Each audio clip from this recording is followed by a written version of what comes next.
Hello everybody, it's Wyvern here with a video to discuss the current multiplayer state of Battlefleet Gothic Armada 2. Now that I have played some Battlefleet Gothic Armada 2 multiplayer matches, I figured I should comment a little bit, tell you guys what I've experienced and what I feel is good and bad currently. And I'm not going to make huge remarks on individual faction balance or anything of that sort, because it's far too early for anybody to tell, I think, much less myself. I haven't really done that much multiplayer, but I have done some. But there are some things I want to discuss. First and foremost, technical issues, and then second of all, some balance and actual gameplay problems. So, and I suppose good things as well. I'm going to try to be even-handed here and say what I think is good as well as what I think is bad. So, from the technical side of things, I'm actually going to keep it pretty brief because there isn't much bad to say about the game, technically speaking. Now, there's no replay feature, which makes it difficult. I was hoping that I'd be able to cast this over a game, but honestly, it's really hectic and it's tough for me to try to talk while I'm playing this game currently. And it's not like Total War, I can basically play and not really care if I'm talking. But, or care less, I guess is a more accurate term. But, the fact that there's no replay feature is just annoying, but that's obviously it's an early beta, so what can I say there? I'm hoping they had a replay feature. If they don't, I would be a little disheartened by that, but that's definitely something I would hope for. As far as actual crashes, in-game lag, and that sort of thing, I haven't experienced almost anything. By and large, the games have run smoothly. I've gotten matches loaded in and been playing with no problem whatsoever. That said, I've had two matches where I had an exception to that, and those are games where I would connect me to a player, I'd get into the game, and then it would hit loading screen, and the loading screen would freeze up, and it wouldn't exit the loading screen. And I don't know why this is. I could actually, at the bottom of the screen, there was like a little smidgen of the map, and I could actually move that around, which was weird, because I suppose the loading screen is overlaid over that. And I don't know if this is an error in the style of like the Total War bugs you'll sometimes have if someone drops the game right as you're loading in for whatever reason. Maybe they're dodging the matchup they got because they think it's bad, and I'll get into that in a little bit because there are some issues here with faction matchups. But maybe it's just dodging people, or maybe it's an actual serious bug. Maybe if I wait like a really long time, the loading screen would eventually go away. So far, it's basically forced me, or I haven't had the patience to wait for it to finish loading. And so what I've basically done is I've just Alt F4 and gone into Task Manager and killed the game, which is unfortunate. I don't know if this is a straight bug or if it's an issue with people dropping and then the game doesn't know what to do, and where like it will take a really long loading time before it decides, okay, this game isn't happening. I don't know. But that is one thing you should watch out for and be aware of, I think, if you're concerned about the technical side of things, which I completely would understand. Now, as far as the actual gameplay, and this is probably what, or maybe what some of you care about more, I don't know, technical things can be pretty important. If you crash every game, that could be an issue. But as far as the actual gameplay side of things, well, first and foremost, I suppose I should mention that the matchmaking is actually currently pretty good at getting you a match. Seems like there's a decent amount of people playing. I get a match within the space of about, I don't know, 10 to 15 seconds, which is nice. It's not necessarily balanced. I don't think there is any like legitimate skill-based matchmaking. Maybe there is, and I just haven't noticed. But I haven't been able to tell, really. I was getting matched up with some fairly high-level players right off the bat. So I'm not sure that's really the case. I'm not sure that there's really a fair matchmaking system at the moment, but you can get matches pretty quick, which is nice. The game is much more balanced towards noobs. A new player is not going to be massively disadvantaged. A faction that's not at all leveled, let's say, I think I don't have Tyranids leveled at all. So, for example, Tyranids here, I don't have any levels into them. Half of my skills are already unlocked, half of my upgrades are unlocked, and they're applied to whatever ships they're intended to be applied to automatically. It's not like these abilities do not, you have to be applied on a ship-by-ship basis for resources like it was in Battlefleet Gothic 1. You also get access to all the ship types right off the bat, which before, trying to fight a player who had battleships with like light cruisers could be disastrous and brutal, which has been done away with, and I think that's a huge improvement in that sense, that now you have access to the same roster as a top-tier player and almost, or comparable, or decent enough selection of skills and upgrades to a seasoned player. So I think that's an improvement. I think that's very good. It's still not. I still think that honestly in competitive, you should have access to all the skills and upgrades. There could be like some other silly side mode where you actually level stuff up, but I'm personally not a huge fan of things being locked behind some progress for what's supposed to be competitive. But maybe that's just me. That said, now let's get to what I would say are the issues with the game. The game is fun and like a sort of, if you play against AI especially, it can be fairly fun in the sense that there might be a little bit of challenge involved, but more importantly, it's reasonably balanced, it would seem. But let me discuss what I think are some of the core issues. First and foremost is, before the game even starts, you have to pick not only your faction, but your entire roster, or your entire build, which is, in my opinion, god-awful. That's just bad, because so back in Battlefield Gothic 1, and I think this is where the game really kind of regresses from Battlefield Gothic 1. Back in Battlefield Gothic 1, you could only have a certain number of ships in your dockyard. But then in a game, you could select a set amount of those ships that would go into the battle. So you could have ships for every situation, for every instance that you could fight. You could have some ship available to fight in that instance, or to compete in that instance. And you could kind of customize your build a little bit, much like you can in Total War. Sure, the matchup might be a little tough. For example, and I'll try to give you guys an idea through Total War here. In Total War, you might be in Wood Elves against Dwarves, but you know your Wood Elves against Dwarves, and you can build your build to counteract Dwarves. In this game, you can be playing Imperium, and let's say, I don't know if this is currently the case. I really can't comment on an individual faction balance, so don't take my word on it. But let's say you're playing Imperial Navy, and you come up against Eldar, and let's say that's a god-awful match for you. Or let's say your build is god-awful against Eldar. Well, now you're screwed.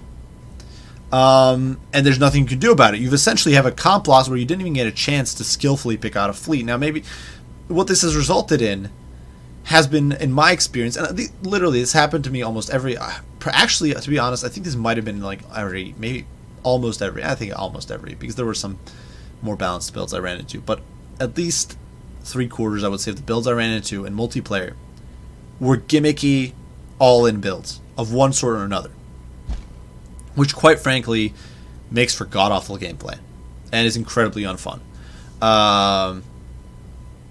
Because if you go with a balanced build, you're always going to end up with situations. You cannot balance a build to compete with 11 other or 12 other factions. There's also mirror matchups, right? So you can't make a build that'll be decent against every faction. So what you're going to do is you're going to do an all-in cheese build, where in the worst case you match up against another cheese build that happens to counter cheese your cheese.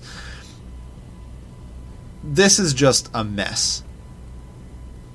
And it's quite frankly just unfun to play. I was running into Nova Cannon spam. Now you can spam a lot more Nova Cannons because there's no limit on how many units of a certain type you can have. You can have as many, as long as you can fit it within the resources investment.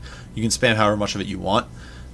Which previously in Battlefield Gothic 1, you can only have a certain amount of cruisers, certain amount of battle cruisers, that sort of thing. So things like Nova Cannon spam or carrier spam from like Eldar seem to be the norm. That was kind of a lot of the builds I was running into was carrier spam, Chaos, or Eldar, or Imperium Nova Cannon spam, where they just have a horde of Dominator cruisers, which is just not fun. And you understand why it's happening, because the game because there's so many options or so many matchups you could potentially run into. You're better off with a gimmicky build that is either going to dominate or, well, it would probably fail anyway if you went with balance. So at that point, who cares? So that is, in my opinion, a huge error. I think they need to go back to the drawing board on this. I think they need to go back and make it so you can customize the fleet you're bringing into, at least to a limited amount, compared to at least a little bit when you're going into a game. You should not be forced to go into a match where you might have a god-awful fleet for the situation, just because you're trying to go with a balanced build or something like that. It means that a lot of ships are just not usable or not functional right off the bat, and a lot of builds are just not viable in any way, shape, or form, because while they might be good in certain situations, they're never going to be good in others. So I think that's just god-awful design. Second of all, I think there needs to be a hard cap on certain ship types. Much like in old school Warhammer 1, where you could spam as many of a unit as you could afford, that's the case here with ships. You can spam as many ships of a certain type as you can afford. So what this means is, let's go back to Imperial Navy, because this is a prime example of this stuff. If we go into creating custom fleet, if it ever loads up, you can spam an incredible amount of Dominator class cruisers in my experience. You can get like 6 or 7 of them, I think. It's pretty nuts. And that results in, where's the Dominator? So you can bring, how many? 1,200, you can bring, you can bring 7 Dominator cruisers. That's 7 Nova Cannons you can put on the map. So you can just spam a certain ship type to get a whole bunch of Nova Cannons on the map, and boom, you've got a gimmicky build that's all in. Which is just bad balancing, in my opinion. I think there needs to be hard caps set on certain unit types. You shouldn't be able to spam more than, like... Honestly, I think Battlefleet Gothic 1 was a good way of actually rolling with this. Like, 1 battleship, it could be like 2 battle cruisers or grand cruisers, 3 or whatever it was, cruisers, 4 light cruisers, that sort of thing. So you're forced into less spam. Or it could even be limited by certain ship types. Like, you can't bring more than, like, 3 or 4 Dominators. And that would force you to invest something more expensive if you wanted to bring more Nova Cannons. The other thing, and this is ironic given that I'm just complaining about Nova Cannons, but the other problem that I would say has come up is that the limited ammo, while I do think it's a good balancing feature, has resulted in some weapon types being borderline useless. Torpedoes especially suffer from it immensely now because you can only get 3 shots of torpedoes. They don't do that much damage to begin with. They're very unreliable at all but point blank range. And the end result is, yeah, the torpedoes just underperform, and I think there really needs to be some going back to the drawing board on reworking weapon types to get better performance, or either improve the damage so that there's actually more reward, or increase ammo capacity so that you can get more shots off. Another thing that, honestly, and the other problem with this is that, for example, this results in spam. Like a Nova Cannon all on its own, or just 1 or 2 or 3 Nova Cannons, are not going to have much impact because your opponent's going to be able to dodge them. He's going to be able to soak them up, soak up the hits, and because you can't shoot them a lot of times, that single hit needs to count. So the end result is that you either go all in and just spam the hell out of these units, or you don't bother essentially at all, which isn't really fun. I think it kind of sucks. Yeah, that's all there really is to say. It's just not fun.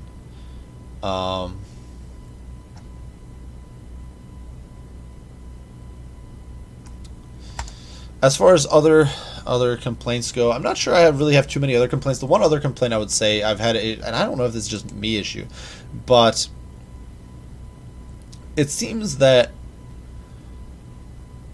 mutinies are far too easy to execute and are far too brutal in the effect they have.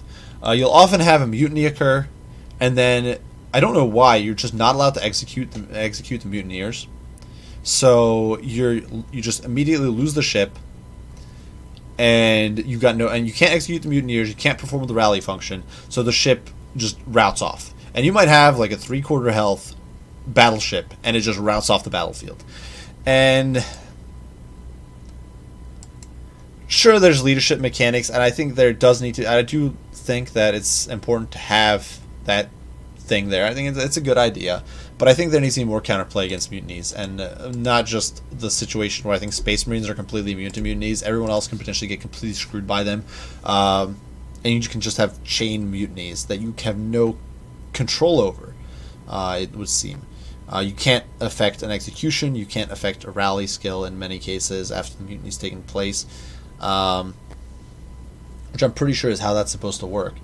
And it just doesn't, and I don't know why, if that's either a bug or just something unexplained there that I'm missing. But it's rather frustrating. I haven't played Orcs yet, but I feel like for them it must be really cancerous to play. So yeah, that's another complaint I would have.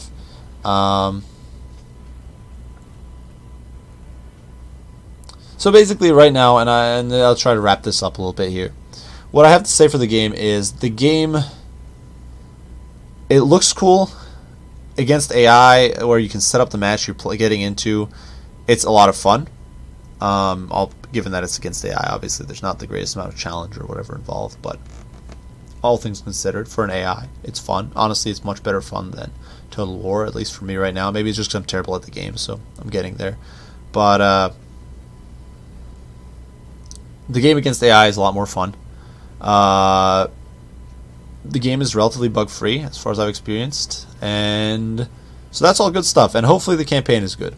As far as multiplayer is concerned, currently I could not recommend it at all. I think the way it's very difficult right now to even discuss unit balance or faction balance, not just because it's so early in the beta, but also just because of the way the matchmaking system works, where you're forced to pick a fleet and you can potentially get up against one of 12 fleets. So there's so much, there's one of 12 factions which play very differently from one another, so the potential to get screwed completely is huge, resulting in very gimmicky builds, spammy builds, that sort of stuff. The limited ammo system, while also I think a good idea, is currently kind of limited and limiting of certain weapon types and just a little bit of an issue.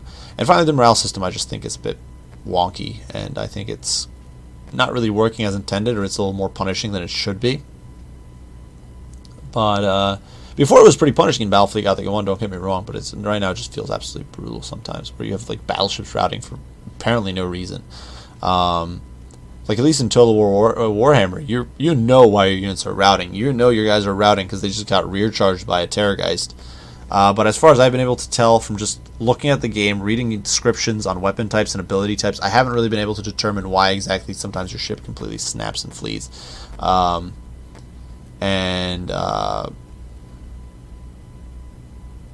Or what exactly is impacting your leadership performance. So, regardless, that would be my and the fact, and I suppose the bigger issue there is that you're oftentimes not able to either execute the mutineers or use the rally command, even when I think you should be able to use it to counteract this route. Regardless, I do hope you guys hopefully found this video informative, especially for those of you guys who might be on the fence or not sure if you should buy into the beta yet, or looking to specifically buy this game for multiplayer. Well, there's my opinion essentially, and my take on things, as well as hopefully some information on the technical stuff. If you're concerned about technical things, I would not be too concerned about those. Currently, there isn't much technical issues, as far as I'm aware, or as far as I've experienced. If you're concerned about actual playability and actual fun in multiplayer, I could not recommend it at the moment. So that's basically the conclusion to wrap this video up. I do hope you guys enjoyed and hopefully found this informative and helpful and all that sort of stuff. If you have any comments, any criticism, if you are one of those who already has the game and is playing it and you don't agree, or you have your own critique, be sure to post it down in the comments. I'd love to hear what you guys think, and love to see additional input added. If you guys enjoyed the video, as usual, don't hesitate to like, subscribe, share, all that good stuff. And I do thank you all for watching, and I will see you all in the next one. Bye for now.